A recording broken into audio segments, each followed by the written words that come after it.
রাজধানী সহ দেশের বিভিন্ন বিভাগে অস্থায়ী দমকা হাওয়া সহ হালকা থেকে মাঝারি ধরনের বৃষ্টি বা বজ্রবৃষ্টি হতে পারে বলে আবহাওয়া অফিস জানিয়েছে।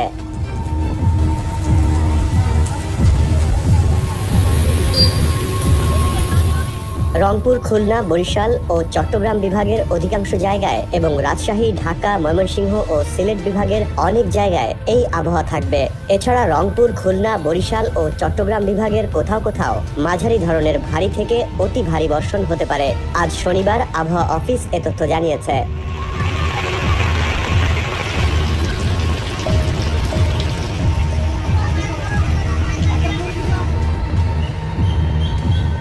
আবহাওয়া অধিদপ্তর থেকে বলা হয়েছে, বঙ্গোপসাগরে একটি লঘুচাপ সৃষ্টি হয়েছে। এতে মৌসুমী বায়ুর অক্ষরেখার বর্ধিতাংশ রাজস্থান, উত্তরপ্রদেশ, মধ্যপ্রদেশ, বিহার, পশ্চিমবঙ্গ ও বাংলাদেশের দক্ষিণাঞ্চল হয়ে আসাম পর্যন্ত বিস্তৃত রয়েছে। ফলে মৌসুমী বায়ু বাংলাদেশের ওপর সক্রিয় ও উত্তর বঙ্গোপসাগরে প্রবল অবস্থায় রয়েছে।